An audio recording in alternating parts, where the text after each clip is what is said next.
Welcome to the Two Button Crew podcast, episode 25. We're talking about Paper Mario, the Origami King today. This is Scott, and I'm joined by my podcasting cohort, Glenn. How are you? I'm doing all right.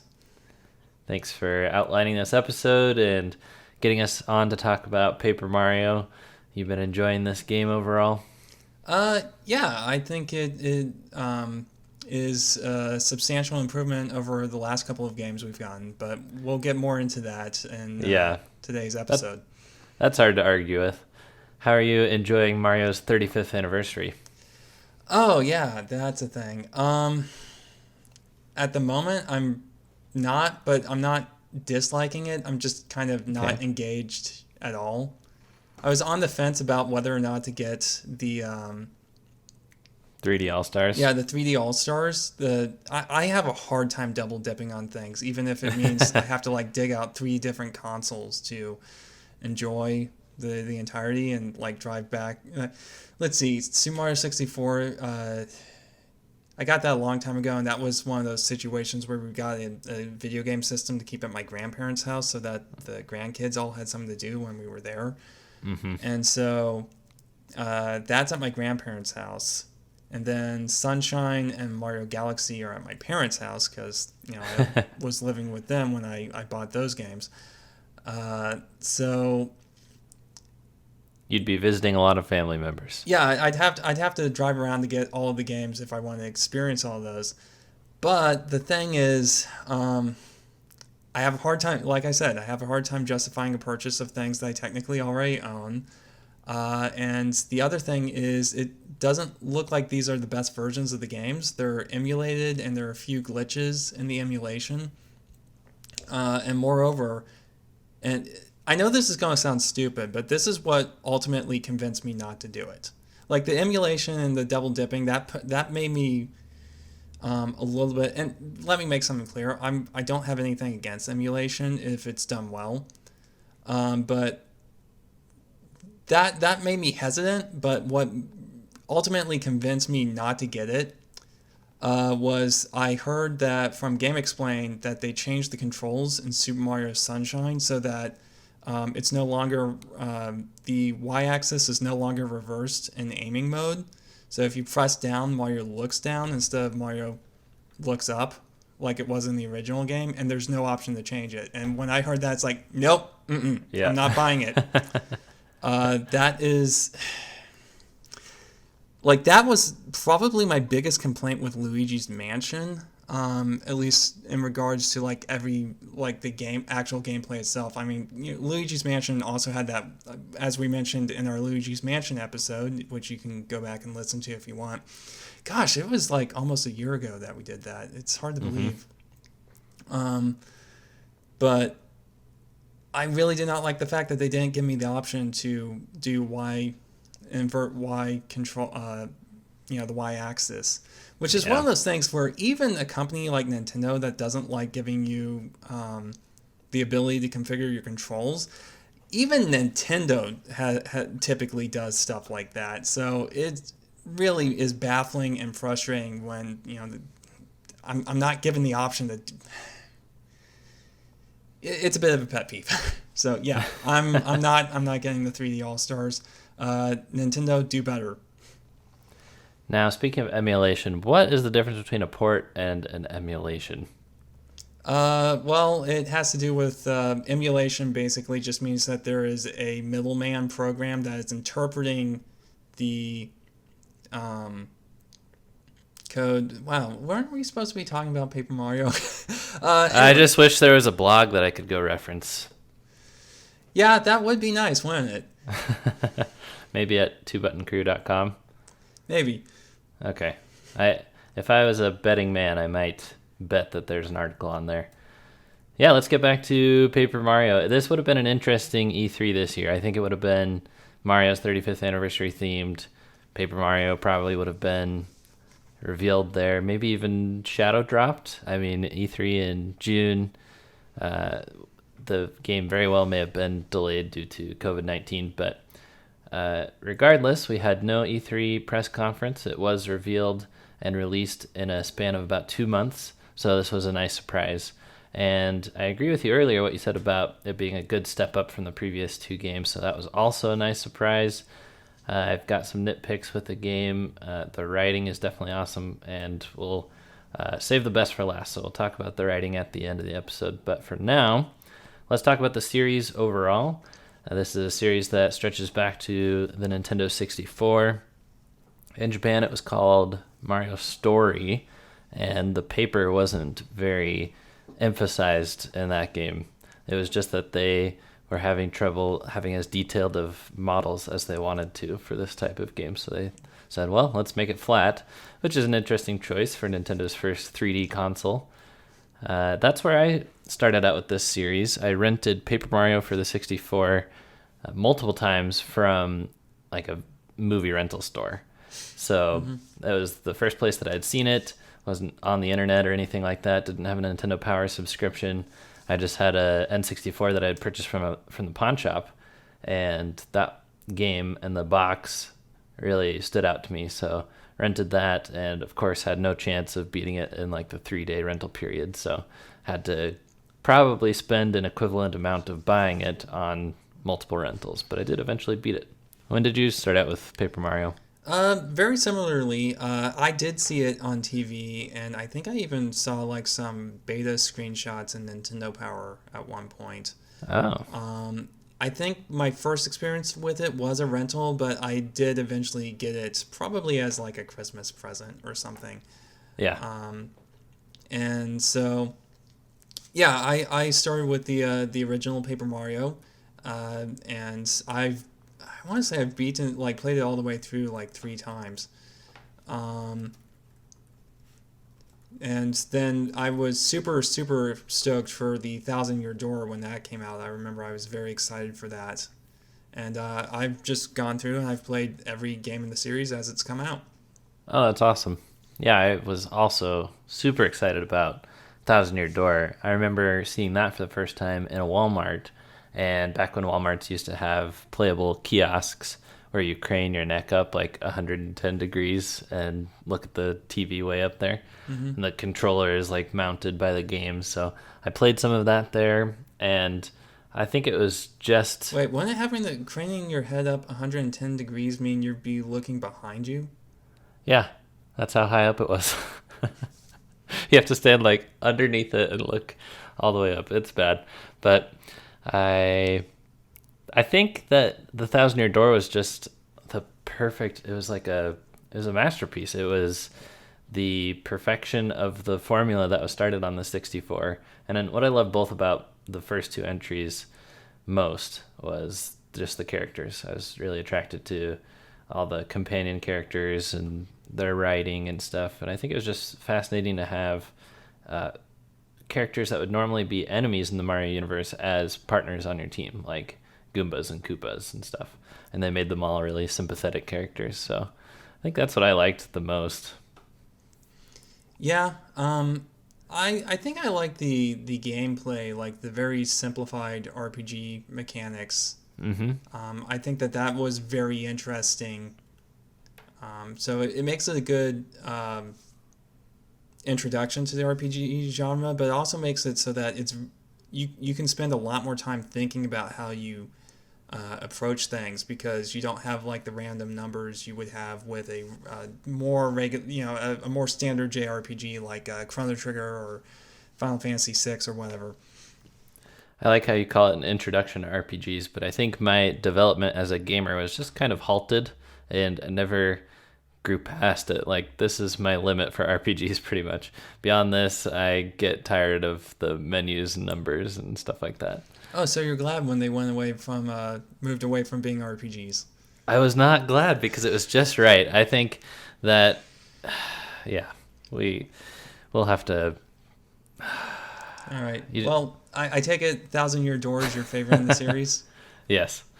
All right. So I'll admit, like, I think 1,000-Year Door has the best gameplay, at least from the battle system, but my favorite will always be the N64 one.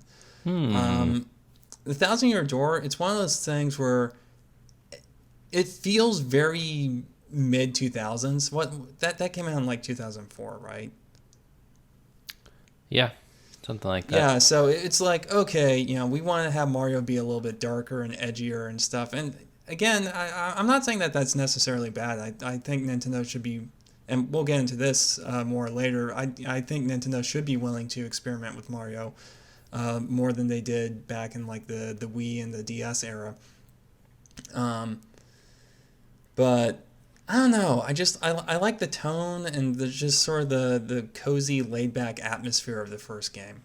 Yeah. A lot more.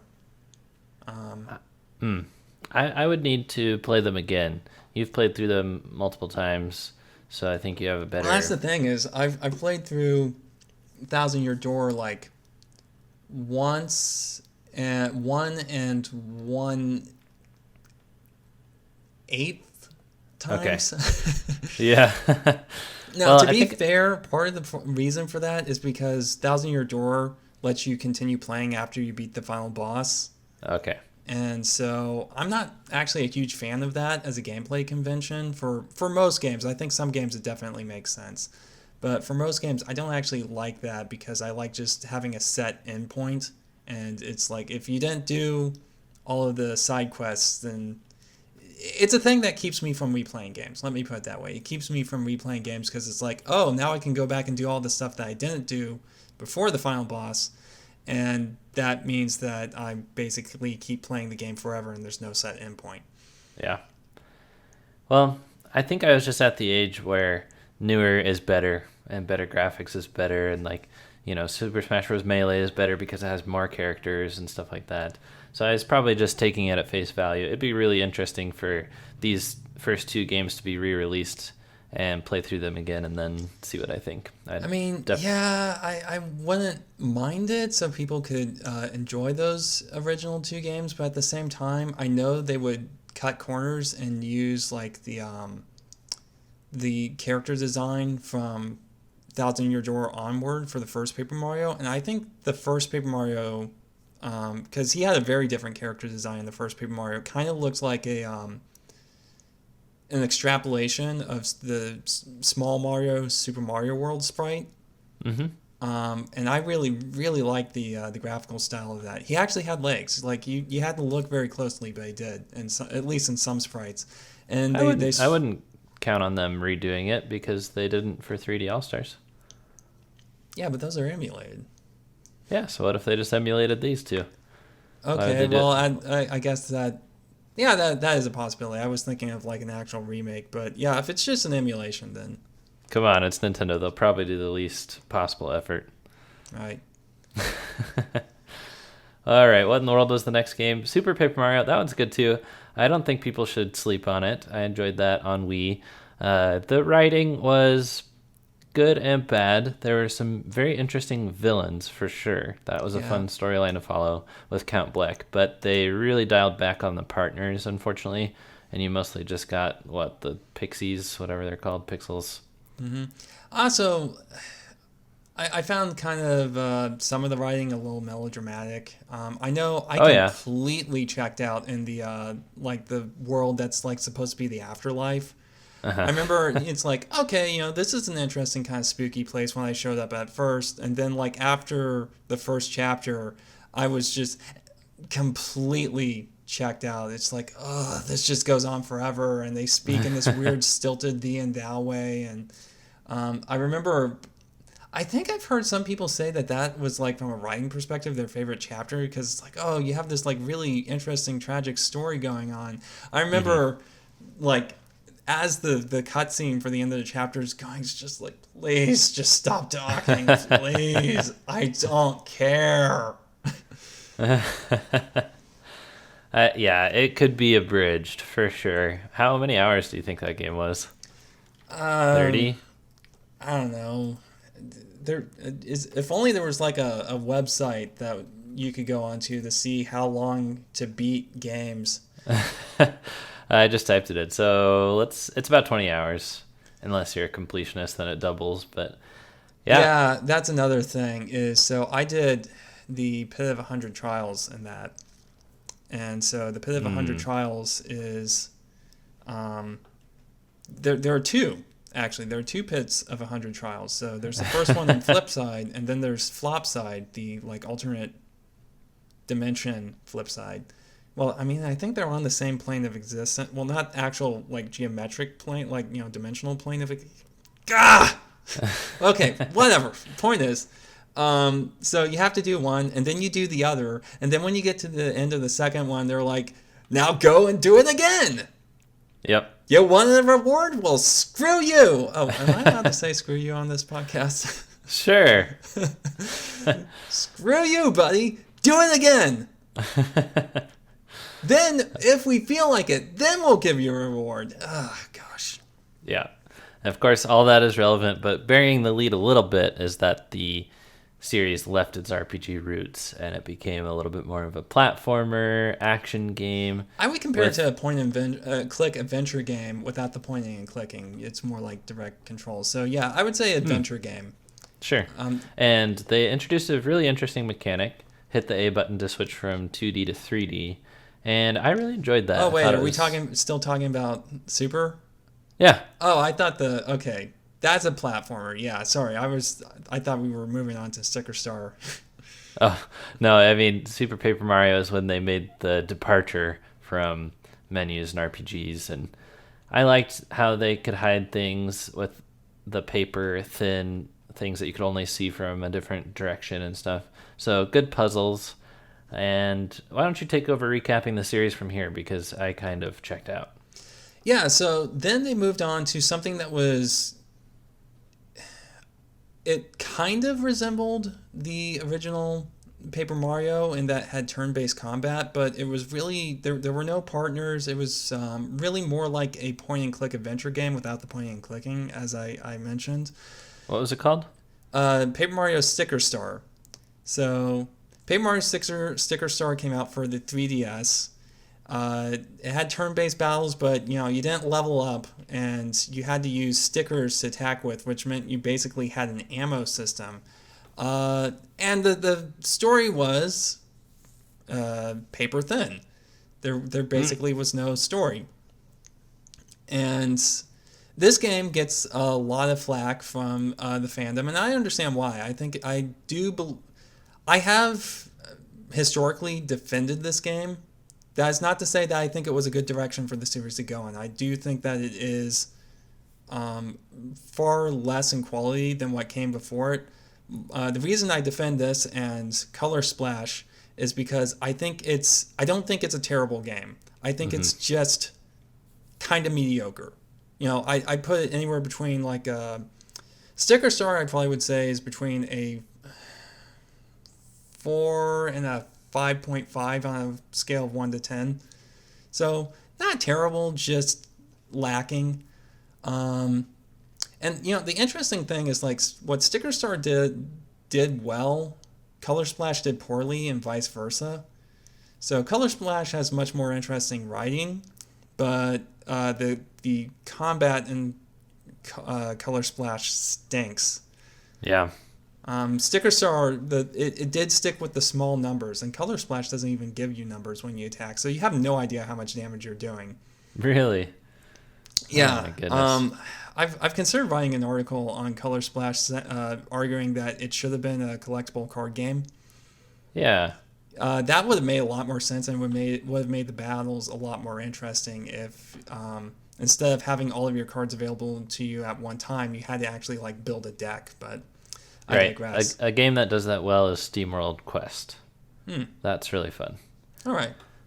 So, what about the crossover game that was in between Paper Mario, Sticker Star, and Color Splash, and that was Mario and Luigi Paper Jam? Did you try that one? Yes, I did. And that one is... How do I put it? I would say... It's not really a Paper Mario game. It's a Mario and Luigi game with Paper Mario as a character, and it very much is focused more on like the Sticker Star style, where they're focusing on core Mushroom Kingdom characters. I liked it. I thought it was pretty good. I would say it actually, in my ranking of the Mario and Luigi series, I would put it dead in the middle. Okay. It's right in the middle. I think it's better than Partners in Time, and I think it's better than Dream Team because Dream Team is an absolute slog that will put you to sleep. Um, Man, Dream Team is like I could go on for quite some time about that. I'm not even going there. I don't hate the game. Let me make that clear, just for anyone listening. I don't hate Dream Team, but it has problems. You wanted Alpha Dream to be put out of business? No, I was very sad when I heard that, and I'm kind of upset that I didn't like have the time when I heard that to do like a tribute article or whatever. Yeah. Um, And then we end with Paper Mario the Origami King, which is a new take once again on the series with a ring-based combat system, which is kind of just like a puzzle for every battle. Complete lack of experience points. You get stronger when your life meter goes up for some weird reason. Seems like might have been tacked on at the end of development, not sure. And but great story, great locations, great graphics, and great writing. So as you can see, the series has kind of gone on a roller coaster of directions and ups and downs as far as reception and quality. So this has led to a lot of fan debate, controversies, and just a general lack of trust for the series. There are a lot of people waiting for reviews to come out on the Origami King before deciding if they wanted to purchase or not. So what do you think about the series overall and some of its odd choices? well, like I said, I think Sticker Star was a poor choice of direction, and I mean, if you really want to know what I think, like if you go and play that game with the understanding of its development history that was going to be a traditional Paper Mario game, and then they Shigeru Miyamoto came in and said, "Well, you're just doing the same thing over and over again. Why not try something different?" It explains so many things because what Paper Mario Sticker Star feels like is a game that they came up with a plan, got partway through development, and then scrapped it and cobbled something together. So it's like if you were writing an assignment for school, and then you reread the assignment that you were handed, and you realized that the essay that you're halfway through didn't actually answer any of the questions you were supposed to be. It was off topic, and it's like crud. I have I have like 2 days to redo all of this. So Yep. it kind of feels like that. I'm sorry, what was the question? You answered it. Okay. I get so upset at the office politics behind the development of these games because it's so clear exactly what you said about Miyamoto coming in and saying you got to do something new. Every time it has to be something new. I hate that. I hate that because the old games are so well received and so beloved that sometimes what Nintendo fans want and ask for is just more of the same.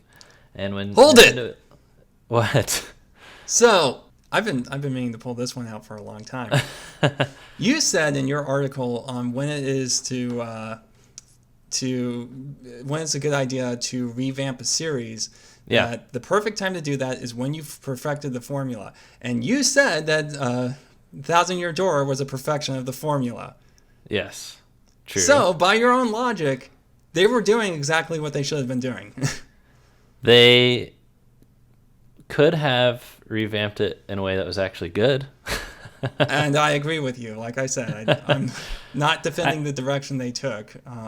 I think that if you try to do something different once and it fails, and you try something different twice and it fails, just go back to what worked. Fair point. Because at this point, the Paper Mario series is not a perfected formula. It used to be, and now it's a mishmash, and I think it just needs to go back. It frustrates me when Nintendo is so reluctant to do more of the same, because with new consoles and technology comes the opportunity to do more of the same, but with better presentation. So we don't have a perfect formula Paper Mario game in HD. There's no way legally to play the Thousand Year Door with just high keep definition. twisting those semantics, man. Legally. And they won't make an F-Zero game because they can't think of a new mechanic. And it's just so frustrating to me that every new game they make has to have a new mechanic. And whenever I watch a new Paper Mario trailer and I see your companion, whether it's a paint bucket or Olivia fairy thing, I'm like, we don't need to fill in holes in the landscape. We don't need to return color to the landscape. I think Nintendo should do those games where they make a mechanic first and build a game around it for console launches and to sell hardware, like making things that go hand in hand with the Wii controllers or the Switch's hardware. But not every game for the rest of the console's lifestyle has to be like that with some weird new features. Yeah, I would prefer if they went back to the original formula as well. I'm just giving you a hard time. Yeah, well, you caught me in a little bit of a contradiction, but hopefully I wiggled out of it. We'll let the fans decide. All right. Well, I think we should talk about the Origami King specifically now. Yes, we've been going for, 25 minutes now, and we haven't actually talked about the game. Well, one little point I do want to slip in there is that I do find it kind of funny that Paper Mario has always been controversial. The first game, people were up in arms about the choice of art direction compared to the original Mario RPG. And so I find it interesting that every Paper Mario game has had some element of controversy tied to it, except for, as far as I can tell, the Thousand Year Door. Yeah. Which makes me wonder if that has something to do with the fact that it's the fan favorite. I mean, and, it is a great game, and I do think that mechanically it works. It is the best game in the series. But it is interesting to contemplate at the very least. I think the controversy right now is that they haven't re-released it. So, well, I mean, yeah, okay, whether we if we want to circle the square, then I guess we can. I wonder where we'll play it first. Like if it'll come to Switch in a collection, or if there will be a GameCube Classic Edition someday. I'm interested to see, but I still feel a little winded from my long rant. So why don't you take it away on the Origami King? All right, so Paper Mario the Origami King. Let's jump straight into the gameplay. I really, really like the exploration in this game. Like, there are so many little things to just hidden away in every area, and the areas are big. Like, you actually get this nice sense of getting to kind of wander around and look at stuff and, look for, like, toads or little areas to fill in with your confetti, which I know you said you're not super interested in that aspect. I actually do like stuff like that because it gives me this sense of I'm restoring the land to its proper state, and I'm saving the people of the land, and the toads go back to like Toad Town, so you get to see the town kind of gradually come back to life, and so I found that very rewarding. Less rewarding is looking for all the hidden blocks and all of the little statues. But overall, I really, really like the exploration in this game because there's just always something new to find. I'm with you. I think they turned up the dial too much on the toads because I've gone on record before saying I like shrines more than Korok seeds. And with Super Mario Odyssey and how many moons they put in, they kind of went the Korok route with there being over 900. And same with toads. There are toads around every single corner. And I think if there were just a couple hundred of them, they would be more exciting to find. But I hit a butterfly, walk a step, pull one out of the ground, walk a step. Someone's a dog that I hit with my hammer. It's like, I don't know why so many. I think it works personally because it gives you it always gives you something to do en route to your next destination. The thing is, like with Super Mario not Galaxy, Super Mario Odyssey, what I disliked about the way they did it is that it felt like almost the entire game was Korok seeds, and that was like the goal, was just to find the Yep. Korok seeds in the form of the moons. Um, Here, you have a story, and you can ignore the toads if you really want to. But the toads are, you can go along and have that constant dopamine hit along the way. So it Yeah. just sort of it's like collecting coins in an old Mario game. It's, the coins don't have to be there, and you could argue, oh, the coins are distracting, but it gives you something to do on your way to the goal. A little diversion to make sure that there's never a dull moment. Yeah, pretty much, and I think it works, but I can understand if it does get tiresome after a while. There were a few points where I spent like 20 minutes looking for one toad, only to Oh, find yeah. out that's like, oh, by the way, the toad is actually tied to a story event, and that's why Mm. it's not completed yet. And it's just like, really? Okay, fine, whatever. Though while it's not perfect, to their credit, they actually do add a lot of little convenience features to help you find toads and stuff. Like you very early on get a little bell that rings when you're near a toad, and then you can get like a little radar that if there's a toad in the area, you can it'll direct you towards them. Yeah. So you mentioned something about how areas connect. What did you mean? Oh yeah, so the way areas connect, I really like the fact that it's no longer a map screen like in the previous games. That's one of those things that I never really, until now, I never really gave a whole lot of thought to how that makes the world feel interconnected, continuous. Mm-hmm. So there's a classification of game, and it's not like a genre or anything, but I call it the traveling game, where Mm-hmm. you feel like you're on a journey. And I'm, it's I'd say probably the best example I can think of is Metal Gear Solid 3, because you basically have to walk halfway across. It feels like you're walking halfway across the world to get to the end of that game. And it's just a ton of walking. And as someone who's done some hiking in my time, I can appreciate a game that actually kind of doesn't gloss over that aspect. So, in Paper Mario the Origami King, you start out on a grassy field and you keep walking, and they do have like things to transition between areas, like a boat ride or Uh-huh. a gondola or whatever. But you actually do feel like you're crossing distance in this game, and that's just very immersive. Yeah, I agree. I think this is probably one of my favorite incarnations of the Mushroom Kingdom, just because it feels so connected and everything. The one thing I don't love is two different forms of fast travel with pipes and faxing. It reminds me a little bit of the game Okami, where you could teleport from different pools and you could also teleport from different mirrors. And it's like you always just had to see which one am I closer to and then which one gets me closer to where I'm going, instead of just having one system that gets you everywhere you need to go. Yeah, I thought that was a really weird choice. And also, like, certain routes will allow you to backtrack. Mm-hmm. So, like, the gondola ride, is it a tram or I don't know. Um, but Gondola, I think, because okay, it's so it hanging, is a hanging, gondola. yeah.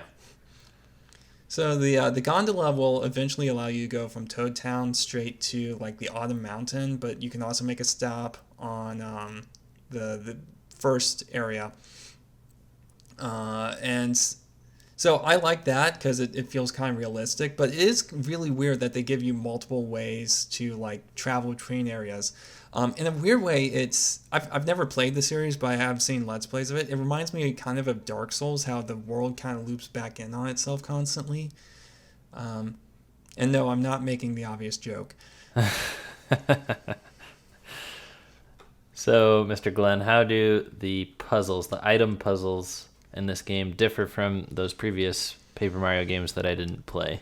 Well, they don't have the things anymore, which are like, you don't have like a desk fan or whatever that I you have saw to that in the collect. trailer. Yeah, so the only like real world items that you come across are some of the bosses, and I appreciate that because those things were always weird, out of place, and raised a lot of uncomfortable questions about the nature of reality.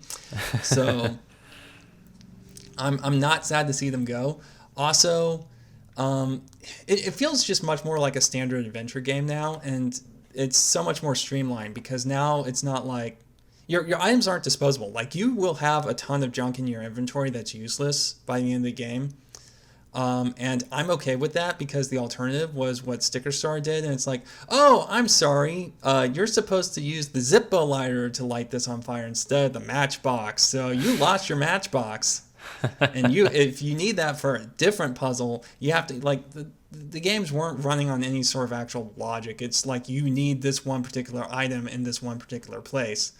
And if you used it at a time that it wasn't supposed to be used, it was just gone. It was out of your inventory forever. And they actually based boss battles on this mechanic. And Wow, so it's like, that sounds like if the you opposite of Scribblenauts. Yeah, it was. And if you didn't know what item, if you didn't have the item, you usually couldn't beat the boss. And if you misread the situation, it's like, okay, I'm supposed to use the item. I know what item I'm supposed to use. Do I use it now? Is now what I'm going to use it now? Ah, dang it! And it's like fight's over at that point. You used your one-time item shot, and I know like in Color Splash, there's this one sequence where you have to like prepare a steak for someone, and so you have to get the steak, and you have to get a lemon, and you I think you have to get something to grill it or something like that. And each of these costs tons of coins, and you can get coins pretty easily in that game, so it's not a huge deal. But it's just this huge expenditure of time because like trying to figure out how much you have to tenderize the meat and when you're supposed salt and pepper. I think you're supposed to add salt and pepper and tenderize it and how to cook it and all of that. It's trial and error. And I remember like it took me like 8 tries, which means you have to buy these stupid things from a very slow menu each time. And so I'm just glad to be done with that. It sounds like you could use some therapy after playing that one. Yeah, that was honestly the worst part of the game was the cooking. I can say that pretty confidently. That was my least favorite part of the game was the little cooking side quest. And if anything is preventing me from going back and replaying that game, other than the fact that I'm not super fond of it and that I don't have time for that. Let me put it this way. If I were planning to replay it, I would probably stop and go, oh, but that means I have to do the cooking section again. Yeah. Yeah. So you're more thankful for how it's handled in the Origami King, sounds like. It's a lot more straightforward, and Good. I can appreciate that. And it's not based off of one-time use items. I'd much rather have a cluttered inventory and people questioning, why do you have a papier-mâché Donkey Kong head than in your pocket than not being able, having to go like backtrack to the item shop and purchase a particular item for several thousand coins. Another thing, as you're exploring, you'll find places to use the thousandfold arms, which is a power given to you by Olivia. And it's just another mechanic, a little Nintendo wrinkle they threw in there. And I could take it or leave it. Wrinkle, I don't know. Because they're folded. It's like a little nod to arms. Not really, but it kind of seems like it. I don't know. You're just can peeling use it to stuff. hit people in certain battles, so. Yeah. Which, we'll get to that, but it was really frustrating in the fire one. The fire volumental, am I saying it right? Velumental. Like vellum? Well, what does that mean? Vellum? Vellum, it's a writing material. It's you write on it like paper, but it's made from animal skins. Oh. Yeah, it's Right. what the Constitution's written on. I should get some of that. Sounds nice to write on. Mm-hmm. Well, let's go ahead and talk about combat, shall we? Yeah, for the record, thousandfold arms, just to give my 2 cents on it. Yeah, it's fun. Some of those sequences are like you have to get your arms in like a very particular place, and so Metroid Other M pointer style. yeah, it can be a little bit frustrating at times. Before we move on, the game does give you the option to turn off motion controls. Did you do that? Oh yes, instantly. Okay. I actually played with motion controls just for the heck of it.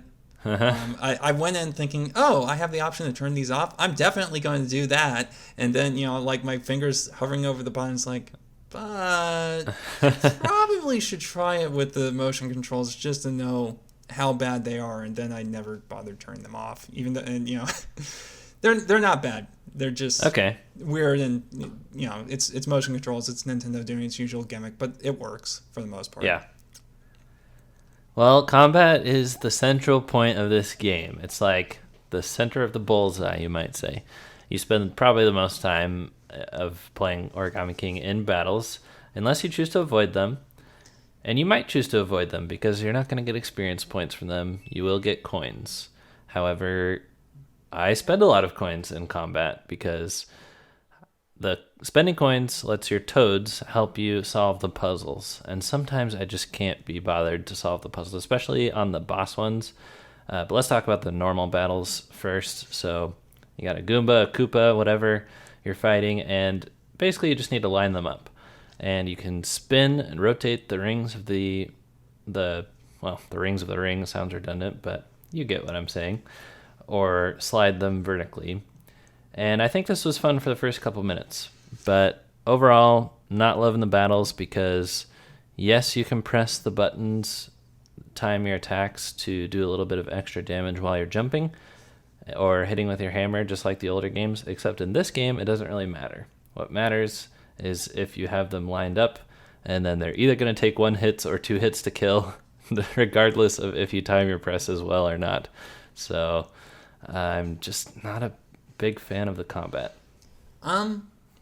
I like the puzzle solving aspect, and I will say, yeah, there are some times where I just could not figure out what the solution was, and that is frustrating. But for the most part, I think you do get kind of used to it, and you kind of start to see the various patterns, But I can't say that I ever got really good at it because there were still a lot of instances where I probably spent several minutes and several thousand coins just trying to figure out the solution to one. Overall, I like it. I will say it's not like the actual combat part. Like the real focus is on the puzzle solving. Everything after that is just kind of going through the motions. Yeah, and so, but the thing is, like, if you're using strong items and stuff, it really doesn't take long. That's one of the things that really impressed me about this battle system compared to Sticker Star and especially Color Splash, because Color Splash takes forever to get through a fight, is that if you know what you're doing, these battles go by very quickly. Mm-hmm. Like, a battle can be over in like 30 seconds if you know how to line everything up and then just do all the attacks correctly. And that's something I really appreciated. So it was one of those things where in the other games, like by the end of it, I had battle fatigue. But in this game, I thought it was engaging up till the end. Just because if you learn to get good at the system, you don't spend too much time in fights. You can get in a groove and it feels streamlined. Yeah, I agree. It is streamlined. I do think that it is pretty shallow past the puzzle elements, and I do miss what I really miss are the small numbers, because you start off doing like 12 damage, and one of the things I really liked about Paper Mario is that it has small numbers. Like, it's very easy to do the damage calculations in your head. It's like, okay, this guy has 1 defense. I do 4 damage on a hammer strike. He's going to take 3 damage. That's not enough to kill this particular enemy, so I need to use a more powerful attack. You would not like Tatsunoko versus Capcom. Have you played that game or watched Simeon and I play? I have played Tatsunoko versus Capcom, but I don't. You do a jab dislike and it's it because of the billions of damage. I know that's just an aesthetic thing. I dislike it because it's a tag team fighter, and I don't like tag team fighters. All right, good to talk to you, Glenn. I'll finish this podcast on my own. So let's talk about boss battles, because that kind of reshapes the formula. You are put in the center of the target, and no, wait. Yeah, the target is in the center, and you are on the outside of the ring. Yes, that's right. and you have to move rather than moving the enemies around you. So I like this a little bit more than the normal battles, but like I said, I pretty much always spend the 200 coins to get the toads to give me information about where my path is going to lead. Because you have to carefully plan where you're walking on the different arrows that point you towards the boss. And on these, I hardly ever do the vertical sliding of the rings just because that messes up so much of the pattern. It is a lot harder to do that. And I enjoy these except for the parts when they get trial and error.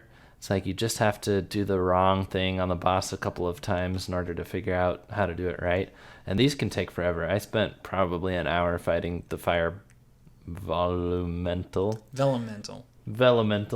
because he kept regenerating all of his health, and because I did my 1,000-fold arm punches just a little bit too early.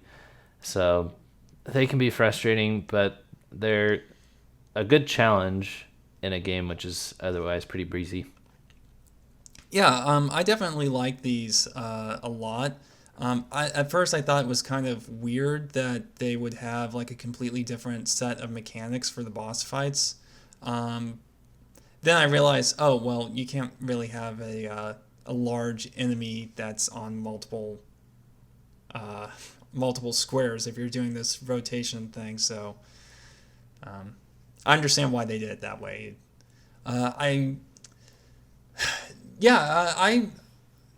Sorry, I lost my train of thought.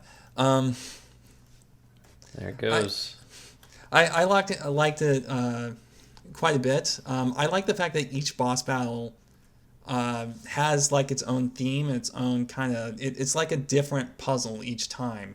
And there are different things you have to think about. And I've written on this in the blog before. I think boss battles should be treated like puzzles. I think that's how video games should approach them. If you approach them as it's just a big enemy, you are going to. They're not going to feel special. A boss is a set piece. So, did you appreciate that about Shadow of the Colossus? Yeah. Problem with Shadow of the Colossus is I played the PlayStation 3 version, and apparently there's a glitch that makes it a lot easier for the bosses to shake you loose. Yep, I remember that now. Because the physics calculations are being run at a different rate because of the speed of the processor or something, or the frame rate. So. Okay, sorry for the diversion. I've got a question for you about Origami King. Mm-hmm. Why did the developers have the weapons break again? Because people loved it so much in Breath of the Wild that they put it in Animal Crossing, and people loved it so much there that they put it in this? I don't know. Sarcasm. I don't know what Nintendo's fascination with breakable weapons is. All I can think of is that they wanted. So here's my theory on that. You don't have flower points in this game. So what limits you from using top tier equipment? Yeah. It breaks. Yep. I'd much rather have flower points. Personally, I'm not a huge fan of games that have like the weapons break and stuff. And even like in games like Dungeons and Dragons, I don't really like the way they do spells there, because it's like, okay, you just get X number of spells a day, and it's like I'd much rather have like the ability to suck down a mana potion or whatever. Just makes mana potion. Yeah, that's what it's called for sure. Well, Dungeons and Dragons doesn't have mana potions. It's just like, okay, if you use up all your spells, then you just got to go take a nap. And that's. Anyway, if you feel like I've been negative on this game overall, well, you're in luck, because we did save the best for last. The presentation, I'm super happy with how this game is presented, and I feel like they deserve nothing but praise on this. But Glenn is usually my devil's advocate, so let's see if we flip-flop at all in this segment. We'll start with the visuals. Of course, the most iconic thing about Paper Mario is that everything is in paper craft, and I think that they were especially creative with Origami King, with the origami enemies and the paper mache enemies too. What they call those? Paper macho? Yeah. So the big ones that you get to fight in the overworld, that was super fun. Very satisfying to see them explode into confetti. And I love the water. The water looks actually very realistic in some places. Oh yeah, and that's I guess that's another type of combat we forgot to mention is that there's some combat on like the actual, I don't know what to call it, the exploration mode where you fight the paper macho enemies, and I kind of appreciate that variety. I'm a little surprised that the other Paper Mario games didn't try anything like that as a set piece. I like that as well, but you pretty much just have to hit them all from behind, right? No, not necessarily. Once you remove the sticker, you can hit them anywhere. Oh, okay. I gotcha. Well, what do you think about the visuals? I like them. My only real issue, and like I think let me start with the good. So the papercraft aesthetic, great, and I think that they really pushed it to its limits with the origami and all of that. The lighting in this game is really good, like really good. I'd say my only real issue is that everything has and it's not nearly as bad in this game as it was in Color Splash, a game about colors, but everything looked a little faded. I think they're trying to give it like a dusty appearance, not dusty as in like dusty colors, not dusty as in everything has a layer of dust on it, to maybe try to sell that paper aesthetic, but if you look at like Paper Mario on the 64, those colors are just screaming bright and saturated, and I really like that aspect, but so I'm a little iffy on the colors, but again, they're not bad. It's just a little bit less than what I personally like. But then again, I kind of like blown out saturated colors, so. Well, I'm going to need you to tell me about the music too, because as you know, I am deaf, but only to music. All right. Well, I'd say this is arguably a contender for the best music in the series. Oh. It's hard to quantify because, like, the original Paper Mario, at the very least, was just so content being its own thing that it's kind of hard to compare that to the rest of the series. But, so if there's anything that the new style Paper Mario games, Color Splash, Sticker Star, and now Origami King do really, really well, it's the music. I'd say they do the music even better than the visuals. Wow. I'd say that the music is really good. It's very eclectic, though it kind of, for the most part, I was going to say it kind of sticks to jazz and funk like the previous two games, but I'm not even sure that I can say that. Like, you have some like really nice sort of orchestral, easy listening music things in like some of the early areas, and the battle themes are all pretty good. So yeah, the music in this game is great. Unfortunately, I don't have a ton of knowledge of like musical terminology to go into too much detail about it, but seriously, if you get the chance, give the soundtrack a listen. I need to get my ears checked out so I can start hearing it, but I couldn't help but notice the handful of parts that are like musical numbers with lyrics on the screen and dancing characters and everything. That was always pretty funny. I'm not really a huge fan of that, to be honest. Like, I see that and it's like, okay, this is... Well, first of all, they aren't actually singing, so it's a little awkward because you're like having to... You're having to try to figure out how the lyrics are sung by reading them. Yeah. And it's one of those things where I look at it, it's like, maybe if I were a little kid, this would be entertaining, but... And I feel like it was just kind of put there for children. But I don't know, maybe I'm just dead inside. I don't know. Do you have your actual own opinions, or do you just wait for what I say and then contradict it? No, just kidding.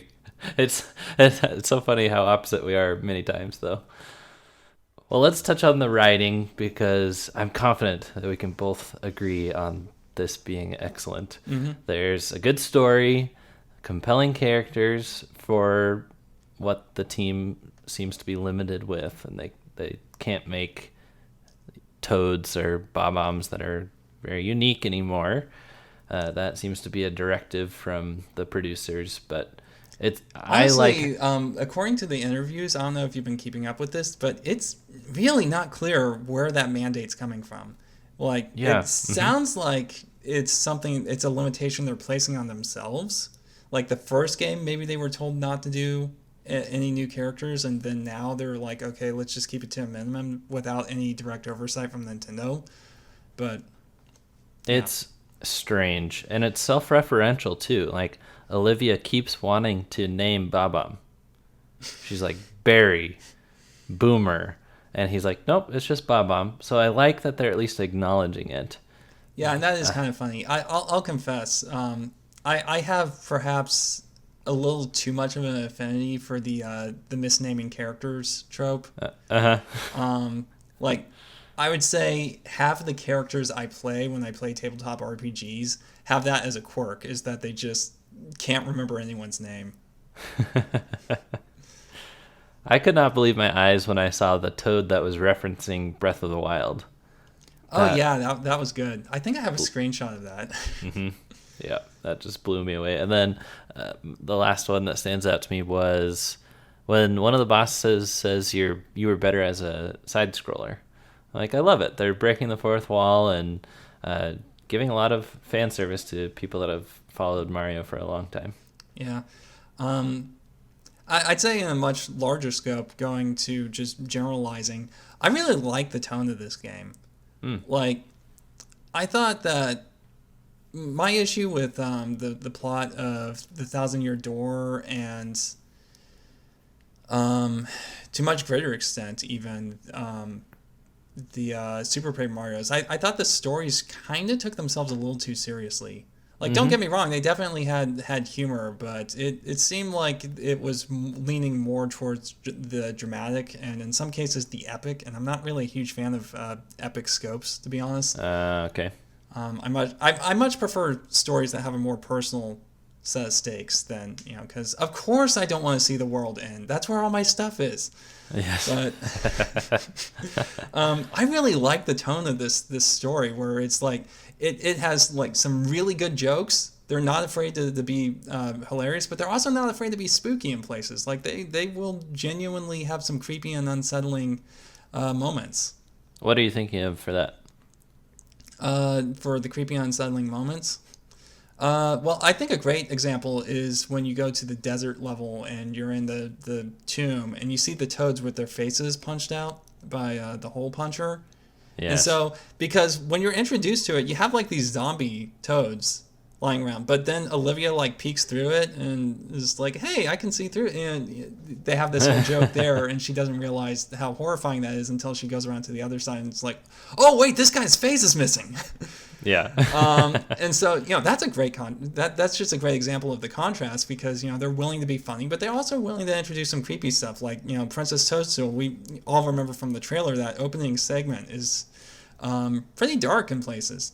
And so they're not afraid to have the story have stakes, which I think was maybe an issue in the previous games. It's not all jokes all the time, but it definitely it strikes a really nice balance, I guess. And I'm not really sure if I can describe it better than that. No, that's great. And you did mention Olivia, which is a huge part of this game, constantly with you. And I like that there's a pretty good variety of characters. We're not really given unique partners or a set of partners that we can choose between in battles.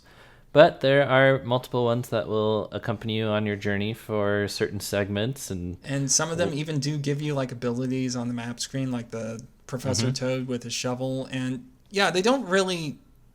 You can't command them in battle. Sometimes they help in battle. If you've ever played Final Fantasy III for the DS, it's sort of like that, where you'd have an auxiliary character who just sort of shows up whenever they feel like it. Yeah. It's like the developers saying, yeah, you've been asking for these. Here you go, technically, but we're still making kind of a different game. Yeah, but I like the characters in this game. I will say I was really surprised with how much I liked Olivia. Olivia is just such a charming character. She's I'll put it this way. the Mario RPGs have a lot of characters that are like helper characters. So like give me a second. I think it started with Stuffwell and Mario and Luigi Partners in Time. Then you had Starlo and Bowser's Inside Story. Kirsty, I think was her name, in Sticker Star. Starlo again in Dream Team. And I didn't realize that. yeah, there was also a second one, Dreambert in Dream Team. Then you had Huey from Color Splash, and then Paper Mario or Mario and Luigi Paper Jam had Starlo again. And now we have Olivia. And I will say, usually I am at best indifferent towards these characters, and at worst, they're Starlo. But, okay, let me walk it back a little. I don't hate Starlo for her first appearance. She has a reason to be there. They give no justification for her involvement in the story in any of the later Mario and Luigi games. And Interesting. yeah, it's just like, why are you here? No, Hey, seriously, why are you with us on vacation? Your memory is a little bit creepily good, being able to rattle off all of those, even ones that you're indifferent to. I'm impressed. But Olivia, you're not Googling that. Olivia is a lot of fun. She's got a lot of energy. She's got a lot of enthusiasm. She's got this sort of naivete. Like, there was one point where I was asking myself, "What? Were you born yesterday?" And then, well, I don't want to spoil it, but yeah, kinda. I didn't really connect with her until that part where she was off crying and I had to go cheer her up.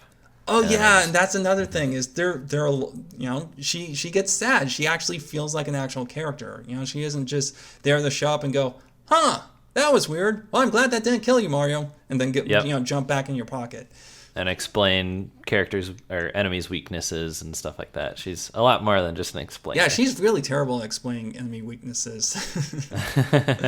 Well, no, actually, I guess she's okay at it. It's just every time I asked her for a hint, it's like, "Hey, I have no idea how to handle this formation. Could you maybe give me just a starting point?" And she's like, "Don't jump on the spike." It's like, right. I keep forgetting that's what the hint is for, is to tell me not to do the obviously stupid thing. Any other side characters stand out to you? Bobby was great. I really liked Bobby. Yeah. He had a good character arc. And then Captain Toad, I don't know.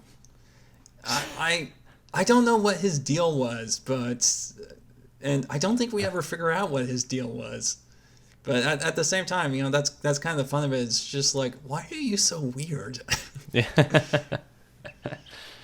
It's a good cast overall. Yeah. Oh yeah, well. And how could I forget Bowser Jr. and Kamek just are brilliantly written in this game. I love how Kamek, you can tell Kamek is used to being Bowser Jr.'s babysitter. He actually talks to Bowser Jr. kind of like how someone would talk to a kid. So right. I love that dynamic. Is this a good time to tell you that I'm about halfway through the game? Really? Yeah. I gave you all that time to finish, and you didn't. Here's what happened. I got bored. It got formulaic. I was hung up on some of the boss battles. So I'm enjoying it overall. It's just maybe a 7 for me, and it's hard to feel compelled to go sit back down and finish it off. So I would love some encouragement from you, things I can look forward to. But okay. Yeah, is it worth it? I would say so. The story actually does take some interesting twists and turns. Mm-hmm. How far into it are you? I want a baseline for what I can and can't mention. Oh, by the way, spoiler warning, I guess. Retroactively. Yeah. Yeah, I'm in the desert and I beat the fire volume dude.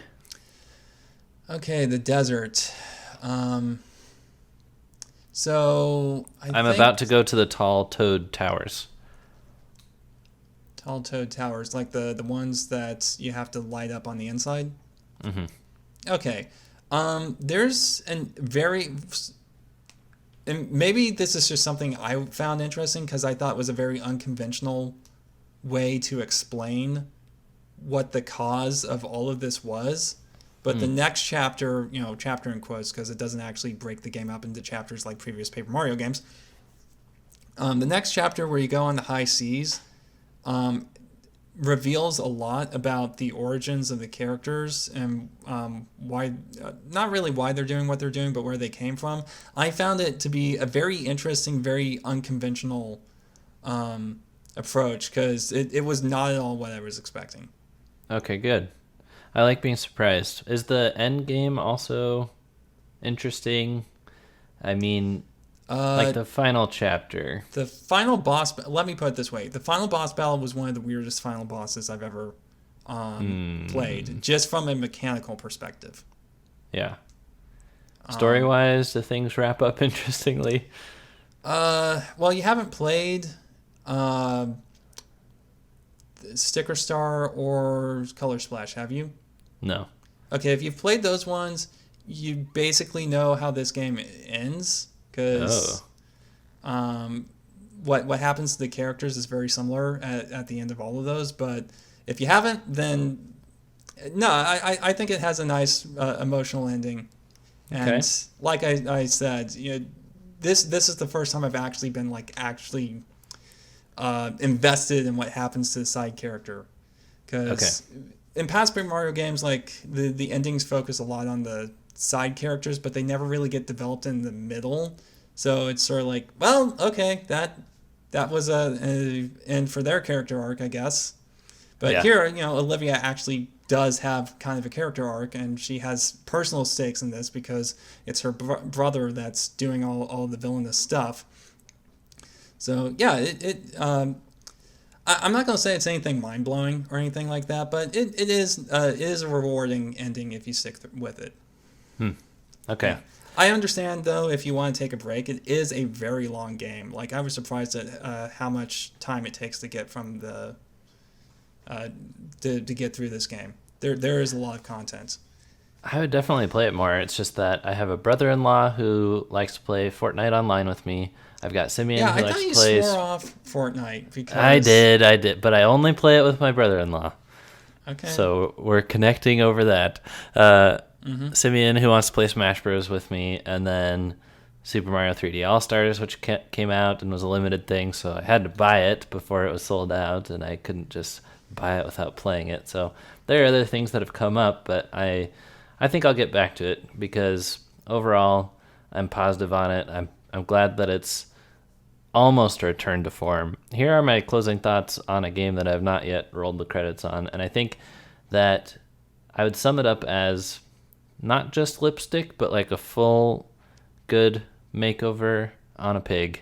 I feel like the development team in Japan had some strange ideas and directives.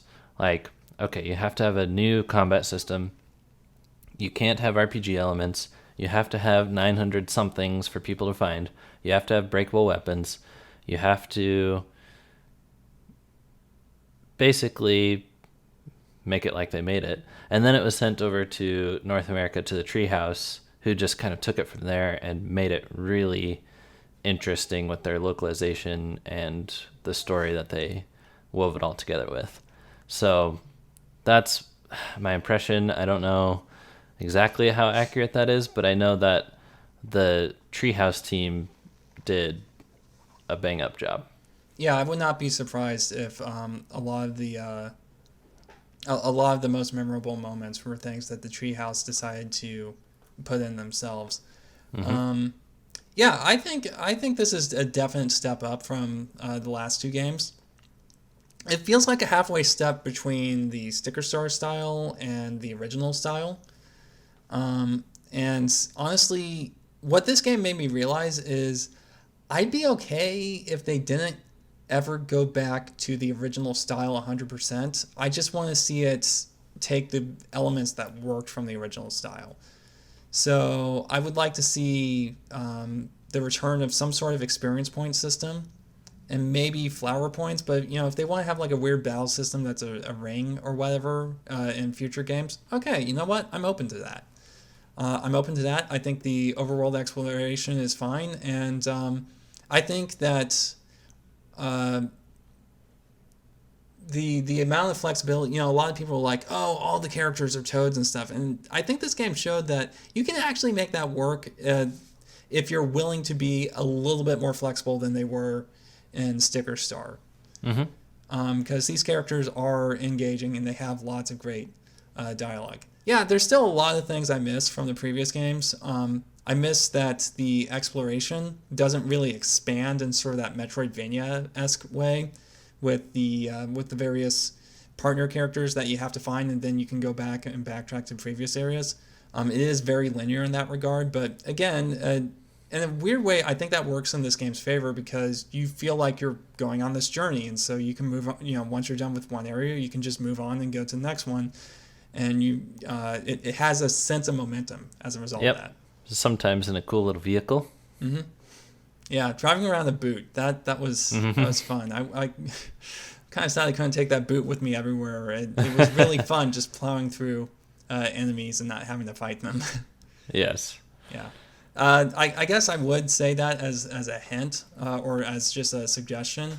The way I typically have played RPGs in the past is as a psychopath who never runs from fights. It's like, no, if you cross me, I'm killing you.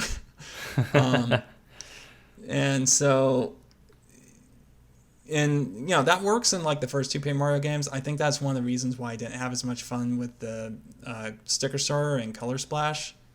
So my suggestion to you is it's okay to not get into fights if you don't feel like it in this game because you're not really missing a whole lot. Really just fight the enemies that it would be too inconvenient to your exploration. Okay.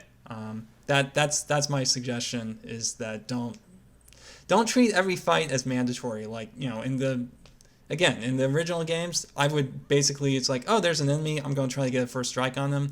In this game, there really is no point in doing that, going out of your way to fight enemies. So, if you don't have to, don't bother. And that will expedite your experience and keep it more streamlined. That's good advice. Do you want to score it compared to my 7 out of 10 tentative score, or do you want to use your video rating scale, or would you like to abstain? I prefer using my video rating scale because I can do both if you really want me to. Because I don't really like the numerical scores because then I spend too much time thinking about the algebra of it. Like, it's one of those things where I probably would have given, if I had to review them at the time of playing it, I probably would have given Super Mario Odyssey a higher score than Sonic Mania in terms of numerics because it's more ambitious and accomplishes more. But Super Mario Odyssey would have been a liked it a lot, and Sonic Mania would have been a love it. Huh. So it's one of those things where when you stop and think about it, it's like, numerical. Okay, apparently my numerical scores are measuring something different than my actual experience at this point, and I don't know what it's measuring, and that's why I'm hesitant to use them. That's awesome. Well, in some cases, review scores liked it a lot. I'd probably say I liked it a lot. If you want a numerical score, 7.8. Okay. Yeah, I think numerical scores do kind of take into account the developer's intention, because you might give Tetris a 10 out of 10. I would, but it's got a pretty terrible story because it's non-existent, and the graphics aren't really impressive and stuff like that. But it's like they did exactly what they set out to do, and they did it perfectly. So therefore, it's a 10 out of 10. It's kind of weird. It's different than your experience with it, which is with this game. You said you really liked it. Yeah, I did. If I had to give it a score, I probably would give it a like it a lot. Understand that since it's a very kind of soft rating system, it's one of those things where I would not say it's close to a love it rating. So I'd say like it a lot, probably maybe lower end of that. I don't know. Mm-hmm. All right. Well, there's Paper Mario, the Origami King. Thank you so much for listening to our long discussion about this. I had a lot of fun. And what in the world was I about to say? I don't know, but apparently it started with M. My money's on meatballs. Mario is great. Happy 35th anniversary, everybody. To Mario, that is. Glenn, I haven't known you quite that long, but we're probably I haven't known myself for that long. Thanks, Glenn. This was awesome. Yeah, I had a lot of fun. Thanks for hopping on and talking about a game that you apparently only halfway through. Yes. Oh, gosh, and there's so many things I forgot to mention that I think this game does well, too. So Okay, this will be the little, acknowledgments at the end of the book. Go ahead. Okay, so I forgot to mention that I really, really like the fact that the red streamer doesn't go to a volcano, the green streamer doesn't go to a forest, the blue streamer doesn't go to the ocean. It's not the predictable biome kind of deal. Yeah, there's just so much in this game. It feels very organic. Mm-hmm. So if you're on the fence about this one, I would highly I would recommend it if it looks at all interesting to you. I think it's I think it's a good game, and that hopefully if they keep moving in this direction, what I see is that they are listening to feedback and they're moving back in a more RPG direction. So I don't think we're ever going to get the original Paper Mario back, but I think we could get something that is close enough while still being its own thing, and I think that is that's exciting because I'm really interested in seeing what they do next, because I think they're on the right track. I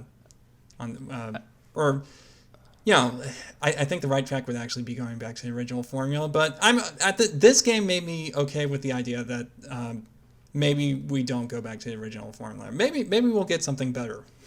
I think it needs to be an option, and this would be unprecedented for Nintendo, but you start the game and it says, do you want battles as RPGs or action? And you just pick, and they're both fully developed, viable options. That would be perfect. But that's asking too much. Sorry, Nintendo, don't mind me. I remembered what I was going to say, and that is last episode when we posted the podcast, we had a lot of crew members coming out of the woodworks to say, hey, where have you been? Good to see you, and glad to see you still making stuff. So, yeah, we only put one of these out every once in a while, and we took a big break between normal podcast episodes while we were doing the Zelda RPG episodes. That was fun. Glenn hosted a D&D style Zelda campaign that Simeon and I played with Nathan Blake, who is very fun and good at RPGs. Yeah, and he has a YouTube channel where he does Let's Plays, and while he doesn't play a ton of Nintendo stuff, he's a huge Nintendo fan, but he just prefers to focus on lesser-known games. Yes. His community is really great, and if you haven't checked him out already, I highly recommend you go out and do so, because he makes great content. Yes. So we were kind of taking a break, but not as big of a break as you thought. So if you're interested in listening to those, we didn't post them on YouTube because they're not for our general audience, maybe, because it's kind of a niche interest. If you'd like to listen to those, they're on our website at twobuttoncrew.com. There's a bunch of episodes, somewhere around 11, because we actually beat the campaign. So enjoy that, and we will talk to you next time for the next normal Two Button Crew podcast episode here on our YouTube channel. Thanks for listening. All right, see you next time. Bye.